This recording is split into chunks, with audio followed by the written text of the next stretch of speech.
Bien-aimés frères et sœurs, vous connaîtrez la vérité et la vérité vous affranchira. Ça, c'est pas moi qui le dis, c'est la Bible qui le dit. Mais moi, je vous dis mieux.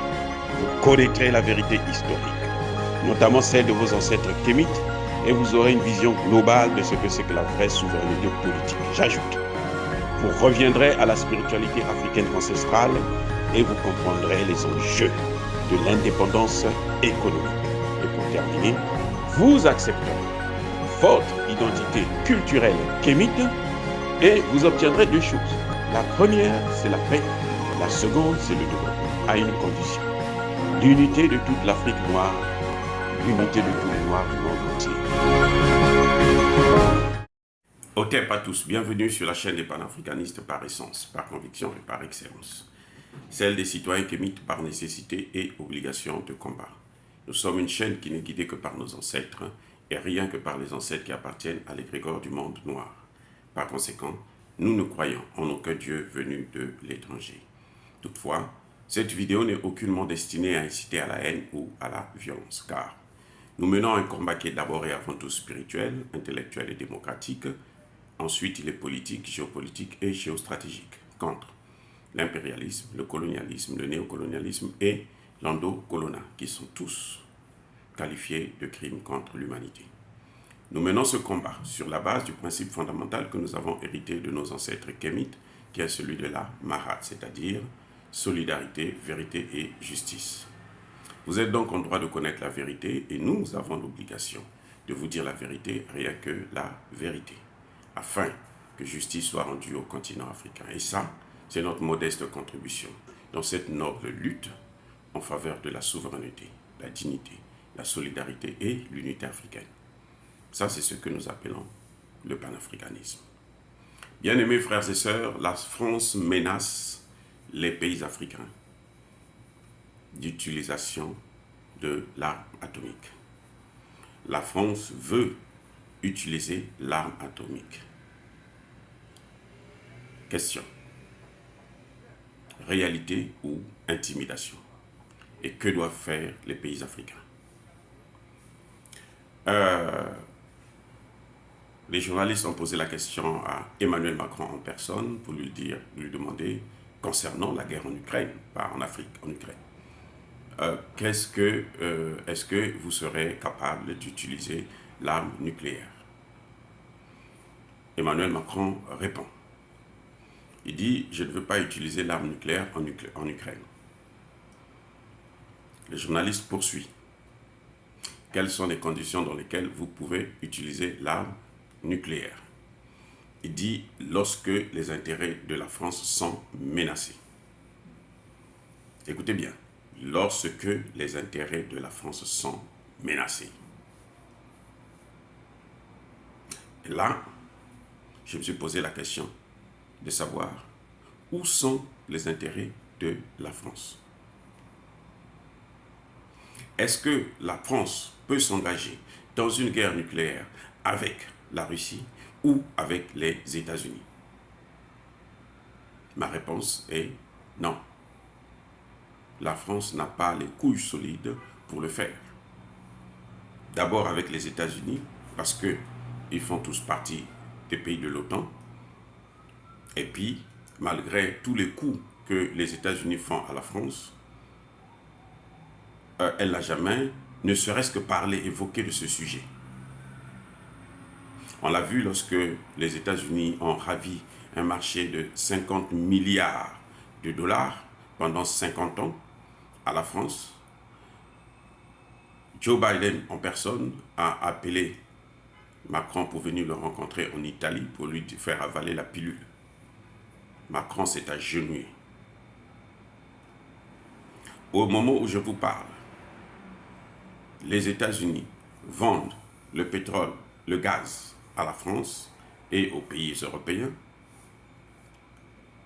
4-5 fois plus cher que le prix que leur proposait, que leur vendait la Russie à l'époque, avant les sanctions. La France n'a jamais branché. Quant à la Russie attaque l'Ukraine, en tout cas veut récupérer les parties du Donbass, Elle a récupéré déjà 4 grandes régions.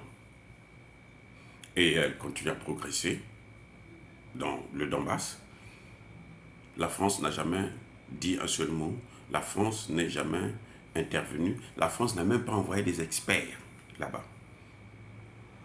Et les experts français disent, écoutez, le chef d'état-major de l'armée française a dit à Emmanuel Macron, il y a quelques mois, que notre armée n'est pas capable, l'armée française n'est pas capable de mener une guerre de haute intensité pendant au moins 3 jours. Elle ne peut pas.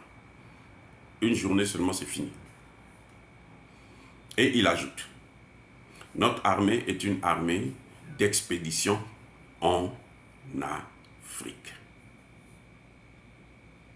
Voilà ce qui m'a mis la puce à l'oreille. Et quand Emmanuel Macron dit que nous utiliserons l'arme nucléaire seulement si nos intérêts sont menacés, et où sont les intérêts français? Essentiellement en Afrique. Écoutez-moi bien, les intérêts français sont en Afrique. Est-ce que les intérêts français en Afrique sont menacés, oui ou non? La réponse est oui. La France a perdu le Mali.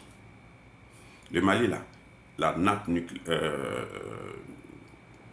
il y a une nappe d'eau sous le sol malien qui peut alimenter le monde entier pendant au moins 2 siècles en eau potable. Ça, nous parlons seulement de l'eau. Au nord du Mali, il y a de grands gisements d'uranium. L'uranium du Niger tend à sa fin. Donc, la France veut cet uranium-là. L'or.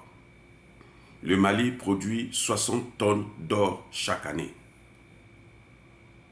Tout ça, c'est une grosse, très grosse perte pour la France.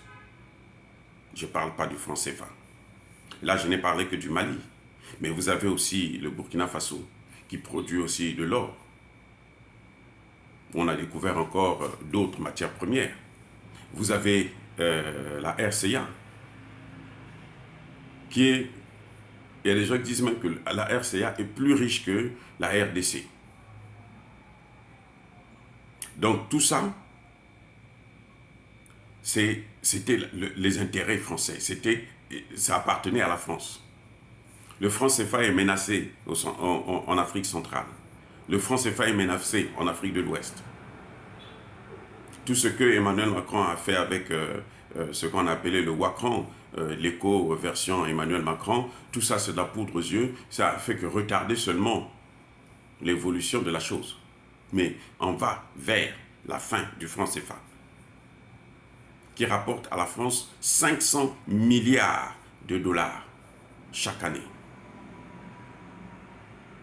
Ça, c'est ce qu'on donne cadeau, sans compter les matières premières qu'elle puise, ainsi de suite. Donc les intérêts français sont menacés en Afrique. Et la France n'est pas capable de renégocier les accords. Vous avez vu par exemple les accords de défense au Mali. Le Mali en a annulé 8 sur 11. 8. C'était au Mali, dans ces accords de défense, les soldats français, là, ils ont le statut de diplomate, ils peuvent tuer, ils ont le droit à la licence de tuer en Afrique. Ils ne peuvent pas être inquiétés, ni jugés, ni quoi que ce soit. Les soldats français qui meurent, la prise en charge est faite par le pays d'accueil. Ceux qui sont morts au Mali, là, c'est le Mali qui a payé leur transport de leur corps et dédommager les familles. C'est le Mali qui paye. Le Mali a payé chaque année 1 milliard de dollars à la France pour l'opération Barkhane, sans compter les matières premières qu'elle pillait. Donc ça, les intérêts de la France sont menacés. Maintenant, quand est-ce qu'elle va utiliser cette arme nucléaire? désuète d'ailleurs, parce que l'arme nucléaire française, ils ne font plus les essais, ils n'ont plus d'endroit pour faire les essais. Ils faisaient ça aux Antilles, mais depuis un certain temps, depuis plusieurs années, plus de 30 ans maintenant, que les autres se sont révoltés et ils ont arrêté de faire les essais nucléaires là-bas. Donc, ils n'ont même pas de terrain. Je vous rappelle aussi que cette bombe-là, les matières premières, ils les ont eues en Afrique. Et les premiers essais ont été faits en Algérie. Et jusqu'à présent, les Algériens qui souffrent de cancer et autres à cause des effets négatifs de ces essais nucléaires. La France n'a jamais dédommagé un seul franc à qui que ce soit. Maintenant, la question, c'est savoir, intimidation ou réalité? Je dis intimidation. C'est l'intimidation. La France croit intimider les pays africains en agitant l'arme nucléaire. Non. Elle veut faire comme la Russie fait ou comme les États-Unis font. Non, elle ne le fera pas. Elle n'a même pas le courage de l'utiliser. Parce qu'elle sait que si elle l'utilise, la France va disparaître elle-même. Et oui, la France va disparaître. La France n'est pas le seul pays qui a l'arme nucléaire, qui peut réagir, qui peut riposter. On appelle ça arme de dissuasion. Maintenant, parce qu'on sait que beaucoup de gens en ont, et qu'une guerre nucléaire peut faire disparaître le monde entier, y compris les Français. Qu'est-ce que vous croyez? Maintenant, quelle est la position des pays africains? C'est de suspendre toute coopération bilatérale avec la France. C'est d'agir et de frapper fort sur les intérêts français en Afrique. Parce qu'on ne peut pas traiter avec un pays qui vous fait le chantage à ce point. Non, on fait pas ça. C'est-à-dire que la France n'a même pas le droit de penser à l'utilisation de l'arme nucléaire. Elle n'a même pas le droit d'y penser. Eh oui. Elle n'a même pas, je dis bien, elle n'a même pas le droit d'y penser. Parce que les Africains n'ont pas l'arme nucléaire parce qu'ils ne veulent pas. Parce qu'on leur empêche de le faire. Les Africains peuvent avoir. Les matières premières viennent chez eux. Les matières premières viennent de chez nous. Ça ne vient pas de l'Europe, ni de l'Asie, ni de... Le seul pays qui en a à gogo, c'est la Russie. Même les États-Unis achètent l'uranium en Russie. Donc, on ne peut pas leur donner nos matières premières et puis ils nous tuent avec ça encore. Non, ça c'est... Il faut déjà prendre des dispositions. Les pays africains doivent être très sévères là-dessus, ne pas négocier avec des États bandits, des États voyous. Jusqu'à preuve de contraire, c'est la France qui a mené la coalition, qui est allée détruire la Libye, tuer Kadhafi et aujourd'hui déverser tous les terroristes en Afrique, dans le Sahel et dans le golfe de Guinée. C'est pour ça que l'Afrique aujourd'hui est en ébullition. C'est à cause de la France. Eh oui, ils ont été aidés par les États-Unis, mais c'est d'abord l'initiative française de Nicolas Sarkozy. Et ça, on ne peut pas tolérer ça une deuxième fois.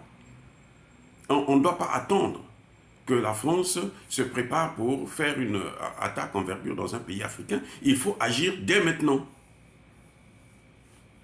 pour lui prouver qu'elle n'est pas plus forte que l'Afrique. Ce n'est pas la France qui a créé le monde. La France n'a pas créé l'Afrique. L'Afrique a existé avant la France. Et l'Afrique, c'est le berceau de l'humanité. Dire cela, c'est inciter à la haine ou à la violence. Non. Nous devons prévenir ce genre de situation. Un président français n'a même pas le droit d'y penser, de penser à utiliser l'arme nucléaire, surtout pas en Afrique, parce qu'il sait que s'ils sont aujourd'hui libres, indépendants, c'est à cause des Africains. Les Africains ont contribué énormément pour libérer la France. Et en retour, qu'est-ce que la France a fait? Elle a canardé tous les soldats. Vous vous souvenez de la situation de Charonne? Elle a tué les soldats qui avaient gagné la guerre. Elle les a tués parce qu'ils demandaient leur dû. Donc c'est un État criminel. Et nous devrons éviter d'avoir des accords, de traiter avec des États terroristes. Oh, bien-aimés frères et sœurs, entre-temps, je persiste et je signe. Soyez bénis. par le Dieu des Kémites. Mais que tous ceux qui persécutent les Africains, et notamment les panafricanistes, tous ceux qui pillent le continent africain, qu'ils soient foudroyés, qu'ils soient maudits, qu'ils soient punis par le Dieu des Kémites et par nos ancêtres angélisés. J'ai dit et j'assume.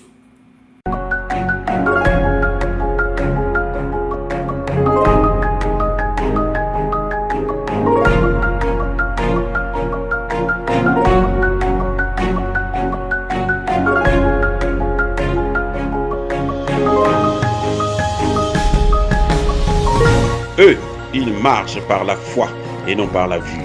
Mais moi, je vous conseille vivement de marcher par la connaissance scientifique et historique, notamment celle de nos ancêtres kémites, par les 5 sens et par l'intelligence. À vous, à Pierre.